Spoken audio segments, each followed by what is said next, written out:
नमस्कार दोस्तों, मैं हूं रामशंकर दिनकर। स्वागत है आपका हमारे YouTube channel R S Dinkar में। मैं ये video KVS TGT PGT PRT pedagogy के लिए लेकर आया हूं। कल भी मैंने इस पे एक वीडियो बनाया था। ये 30 MCQ को लेकर वीडियो है और जब तक एग्ज़ाम आपके होंगे तब तक मैं पर डे आपके लिए 30 MCQ का वीडियो पेडागोजी का लेके आता रहूँगा। वीडियो शुरू करने से पहले यदि आपने हमारा चैनल RS दिनकर सब्सक्राइब नहीं किया है तो प्लीज़ हमारे चैनल को सब्सक्राइब करें। वीडियो अच्छा लगे तो ज़्यादा से ज़्यादा लाइक करें, कमेंट करें, शेयर करें। तो चलिए वीडियो शुरू करते हैं। हमारा पहला क्वेश्चन है, निम्न में से कौन सा बच्चों के संभाव्यात्मक विकास के लिए सर्वाधिक उपयुक्त है? तो आप इसमें देखिएगा, कक्षा कक्ष का प्रजातांत्रिक प्रवेश, अध्यापकों की कोई भी सहभागिता नहीं क्योंकि यह माता पिता का कार्य है। तो जो कक्षा कक्ष में कार्य होता है उसमें माता पिता का कोई सहभागिता नहीं होती, तो ये तो गलत हो गया। कक्षा कक्ष का नियंत्रित परिवेश, तो कक्षा कक्ष का नियंत्रित परिवेश भी नहीं होगा क्यों कक्षा कक्ष में बालक ही सब कुछ होता है, नियंत्रित उन्हें नहीं कर सकते। कक्षा कक्ष का अधिकारवादी परिवेश, तो इसमें भी ये NCF 2005 कहता है कि कक्षा कक्ष में बच्चा ही सब कुछ है, तो अधिकारवादी होगा तो शिक्षक उसमें आ जाएगा, तो ये भी गलत है। तो इसमें पहला है कक्षा कक्ष का प्रजातांत्रिक परिवेश, यानी सब मिलजुल कर बच्चे साथ साथ खेलें। चलिए दूसरा क्वेश्चन देखते हैं, निम्न में से कौन सा एक उपयुक्त रचनात्मक आकलन का कार्य नहीं है? तो इस पर नहीं है पे डेस कीजिएगा। खुले अंत वाले प्रश्न, तो ये रचनात्मक है, इसे हम अभिसारी चिंतन भी कहते हैं। ओपन माइंडेड, अभिसारी चिंतन, अभिसारी चिंतन। और यहाँ पर हमें क्या निकालना है? नहीं।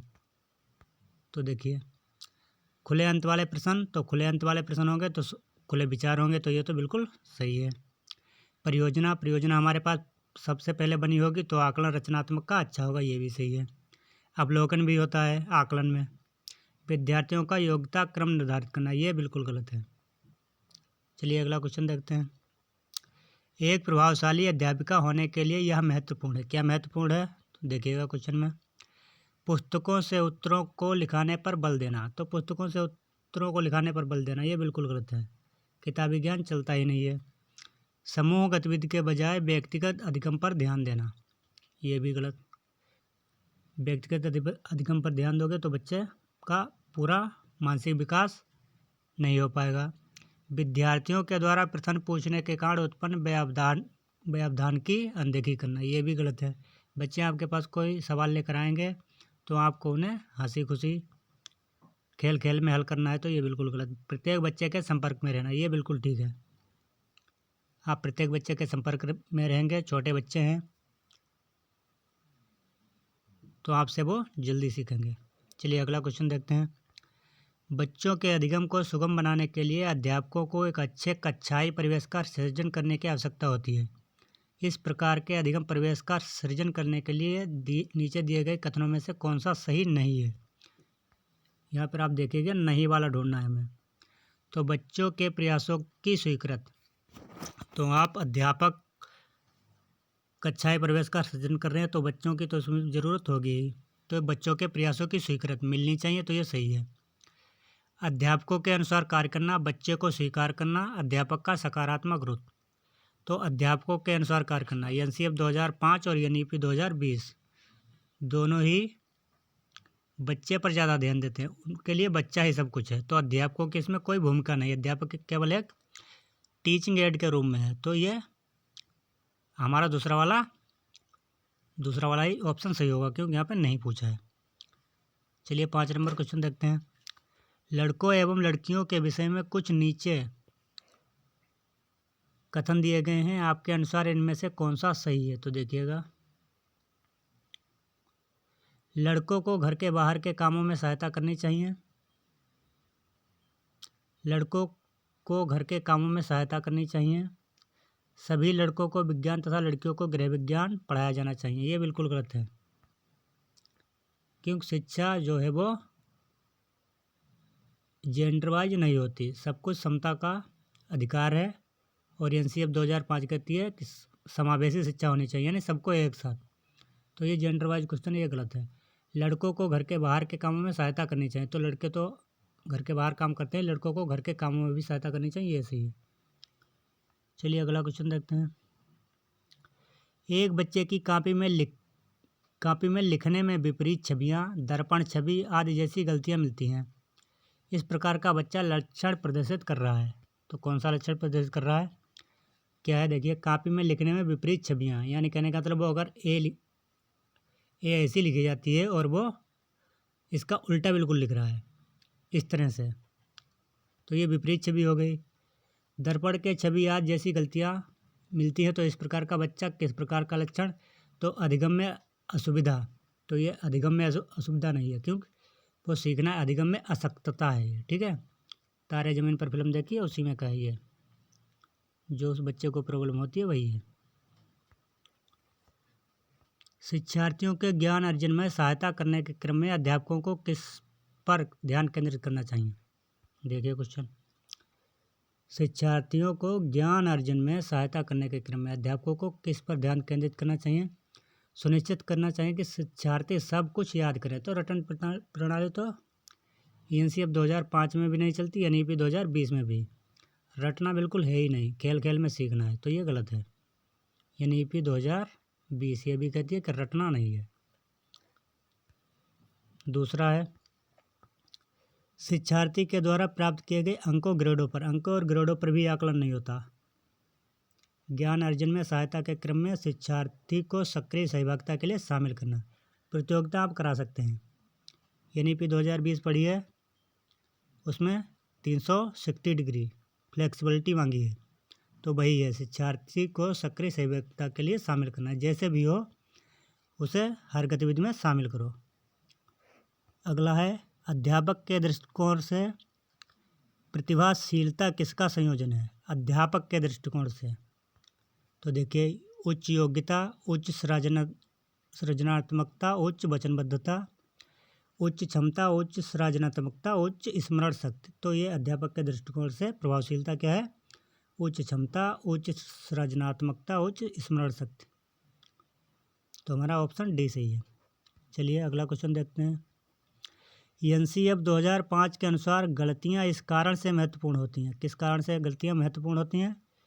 यह विद्यार्थी को उत्तीर्ण और अनुत्तीर्ण समूह में वर्गीकृत करने के लिए एक महत्वपूर्ण उपकरण है। तो अलग अलग नहीं रख सकते, ये गलत है। यह अध्यापकों को बच्चों को डांटने के लिए एक तरीका उपलब्ध कराती है। तो डांटना भी नहीं है, मारना पीटना तो NCF 2005 ने ही मना कर दिया है। ये बच्चे के विचार की अंतर्दृष्टि उपलब्ध कराती है तथा समाधानों को पहचानने में सहायता करती है। ये कक्षा से बच्चों को हटाने के लिए आधार उपलब्ध कराती है। तो हटा तो सकते ही नहीं, क्योंकि उनके साथ हमें सीखना है। तो ये बच्चे के विचार की अंतर्दृष्टि उपलब्ध कराती है और समाधानों को पहचानने में सहायता करती है। हमारा ऑप्शन नंबर सी सही है। चलिए 10 नंबर देते हैं। आउट ऑफ द बॉक्स चिंतन किससे संबंधित? अभी पीछे क्वेश्चन में बता चुका हूँ। ओपन माइंडेड या आउट ऑफ द बॉक्स क्या बताया था मैंने? अपसारी चिंतन। अभी आपको बताया अपसारी चिंतन, वही है सी नंबर, open minded. Out of the box भी कहते हैं, ओपन माइंडेड भी कहते हैं, यानी खुले विचारों की सृजनात्मकता। ओपन माइंडेड, क्लोज इंडेड जो होता है वो अभिसारी चिंतन होता है। तो हमारा सी ऑप्शन सही है। अगला क्वेश्चन देखते हैं। शिक्षण में अध्यापकों के द्वारा विद्यार्थियों का आकलन इस अंतर्दृष्टि को विकसित करने के लिए किया जा सकता है। किस अंतर्दृष्टि को? विद्यार्थियों का आकलन इस अंतर्दृष्टि को विकसित करने के लिए किया जा सकता है। तो हमारा उन विद्यार्थियों की पहचान करना जिन्हें उच्चतर कक्षा में प्रोन्नत करना है। तो ये तो आकलन का है। उन विद्यार्थियों को प्रोन्नत ना करना जो विद्यालय के स्तर के अनुकूल नहीं है। इसमें हमारा सी नंबर सही है। शिक्षार्थियों की आवश्यकता के अनुसार शिक्षण उपागम में परिवर्तन करना। चलिए अगला क्वेश्चन देखते हैं। अधिगम अनुभवों को इस प्रकार से आयोजित किया जाना चाहिए जिससे अधिगम को सार्थक बनाया जा सके। नीचे दिए गए अधिगम अनुभवों में से कौन सा बच्चों के लिए सार्थक अधिगम को सुगम नहीं बनाता है? यहाँ आप देखिएगा नहीं वाला मांग रहा है।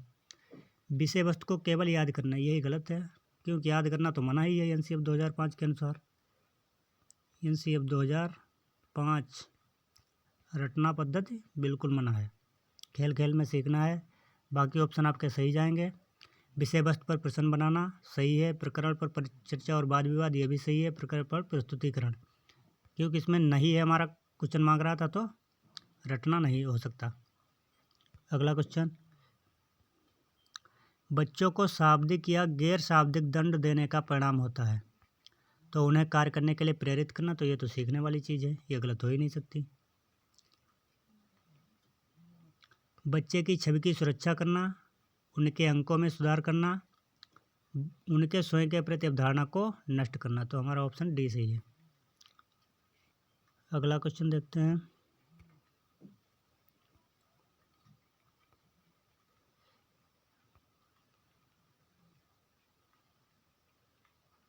निम्नलिखित में से कौन प्रारंभिक बाल्यावस्था अवधि के दौरान उन भूमिका एवं व्यवहारों के बारे में जानकारी प्रदान करते हैं जो एक समूह में स्वीकार हैं, तो ये माता पिता एवं भाई बहन, हमारा डी नंबर सही है। अगला क्वेश्चन देखते हैं। विद्यार्थियों को स्वच्छता के लिए प्रेरित करने हेतु उन्हें स्वच्छता समिति का सदस्य बनाया जाना चाहिए। समिति का सदस्य बनाना प्रतिबिंबित करता है, तो क्या प्रतिबिंबित करता है? प्रेरणा की सामाजिक सांस्कृतिक संकल्पनाएं, तो हमारा ए नंबर सही है। अगला क्वेश्चन, निम्न में से कौन सा आयु समूह परिवर्ती बाल्यावस्था श्रेणी के अंतर्गत आता है, तो ये 9 से 12 वर्ष। अगला क्वेश्चन है, आर्जव तर्क देता है कि भाषा विकास व्यक्ति की नैसर्गिक प्रवृत्ति से प्रभावित होता है, जबकि सोनाली महसूस करती है कि यह परिवेश से प्रभावित होता है। आर्जव और सोनाली के बीच यह चर्चा किस विषय में है, तो प्रकृति तथा पालन पोषण विवाद। अगला क्वेश्चन, अध्यापिका ने ध्यान दिया कि पुष्पा अपने आप किसी समस्या का समाधान नहीं कर सकती, फिर भी वह एक वयस्क या साथी के मार्गदर्शन की उपस्थिति में ऐसा करती है। इस मार्गदर्शन को क्या कहेंगे, तो इसे हम क्या कहेंगे? अपने आप समस्या समाधान पुष्पा नहीं कर पा रही है, तो इसका क्या होगा? सहारा देना। अध्यापिका ने एक कमेटी के प्रधान को सभापति के स्थान पर सभाध्यक्ष लिखा। यह संकेत करता है कि अध्यापिका एक लिंग मुक्त भाषा का प्रयोग कर रही है। सी नंबर सही है। 20 नंबर क्वेश्चन, सतत एवं व्यापक मूल्यांकन के लिए क्या आवश्यक है? किस लिए आवश्यक है, तो देखिएगा, यह समझने के लिए कि अधिगम किस प्रकार अवलोकन किया जाता है, दर्ज किया जाता है व सुधार किया जा सकता है। हमारा डी सही है। 21 नंबर क्वेश्चन, लॉरेंस कोहलबर्ग के सिद्धांत में कौन सा स्तर नैतिकता की अनुपस्थिति को सही अर्थ में सूचित करता है, तो स्तर 1। निम्नलिखित में से कौन सा बच्चों के समाजीकरण को प्रगतिशील मॉडल के संदर्भ में सही नहीं है, तो कौन सा नहीं है? बच्चे विद्यालय में बताई गई बातों को स्वीकार करते हैं, चाहे उनकी सामाजिक पृष्ठभूमि कुछ भी हो, तो यह गलत है। 23 नंबर क्वेश्चन, अधिगम में आकलन के लिए आवश्यक होता है, तो क्या आवश्यक होता है? अधिगम में आकलन के लिए आवश्यक होता है, क्या आवश्यक होता है? प्रेरणा के लिए। अगला क्वेश्चन, प्रचलित योजनाओं में नई जानकारी जोड़ने को किस नाम से जाना जाता है, तो प्रचलित योजनाओं में नई जानकारी जोड़ने को आत्मसातकरण कहा जाता है। हम सभी अपनी बुद्धि, प्रेरणा, अभिरुचि आदि के संदर्भ में भिन्न होते हैं। यह सिद्धांत क्या है, तो यह कौन सा सिद्धांत है? तो ये व्यक्तिगत भिन्नता का सिद्धांत है। अगला क्वेश्चन 26 नंबर, वंचित समूह के विद्यार्थियों को सामान्य विद्यार्थियों के साथ साथ पढ़ाना चाहिए, इसका अभिप्राय क्या है? तो इसका अभिप्राय है समावेशी शिक्षा, यानी एक साथ समावेशी शिक्षा। अगला क्वेश्चन, कोई भी नाराज हो सकता है, यह आसान है, परंतु एक सही व्यक्ति के ऊपर सही मात्रा में, सही समय पर, सही उद्देश्य के लिए तथा सही तरीके से नाराज होना आसान नहीं। यह संबंधित है किससे? ये संवेगात्मक विकास से संबंधित है, तो ये सही है हमारा। 28 नंबर क्वेश्चन, विकृत लिखावट से संबंधित लिखने की योग्यता में किस कमी का एक लक्षण है, तो लिखने से संबंधित ग्राफिया का मतलब होता है चित्र, ठीक है, या अक्षर ज्ञान, तो डिस्ग्राफिया लिखने से संबंधित डिस्ग्राफिया, ठीक है। गणित से संबंधित डिसकैलकुलिया, सीखने से संबंधित डिसलेक्सिया, डिस्प्रेसिया, ठीक है, बोलने से संबंधित। अगला क्वेश्चन है, पियाजे के सिद्धांत के अनुसार निम्न में से कौन सा व्यक्ति के संज्ञानात्मक विकास को प्रभावित नहीं करेगा। तो क्या नहीं प्रभावित करेगा, तो देखिए, भाषा प्रभावित करेगी, परिपक्वन क्रियाकलाप, सामाजिक अनुभव प्रभावित नहीं करेगा। अगला और हमारे इस वीडियो का आखिरी क्वेश्चन, निम्न में से कौन सा तंत्रीय सिद्धांत में व्यवहारिक बुद्धि का प्राय नहीं है। तो कौन सा नहीं है, केवल अपने विषय में व्यवहारिक रूप से विचार करना।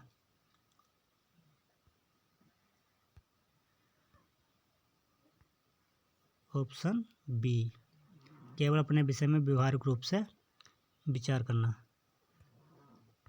तो ये वीडियो आपको कैसा लगा कमेंट के माध्यम से हमें बताइएगा, और यूट्यूब पर हमारा चैनल आर्य दिनकर सब्सक्राइब कीजिएगा, ताकि हम आपके लिए जब तक आपका KVS का एग्ज़ाम होगा, KVS TGT, KVS TGT, PGT, PRT, ये पेडागोजी की वीडियो मैं आपके लिए पर डे लाता रहूँगा। और इसके बाद EVS PRT, KVS PRT के लिए EVS और इंग्लिश और मैथ की भी वीडियो में ऐसे ही लाऊंगा। तो वीडियो कमेंट करके कमेंट बॉक्स में बताइएगा आपको ये वीडियो कैसा लगा, और हमारे चैनल को ज़्यादा से ज़्यादा सब्सक्राइब कीजिए, ताकि हम आपके लिए और ज़्यादा नई नई वीडियो ला सकें और नई नई जानकारी आपके लिए, नई नई अपडेट्स लाते रहें। कमेंट में कमेंट कीजिएगा, शेयर कीजिए, लाइक कीजिए। धन्यवाद।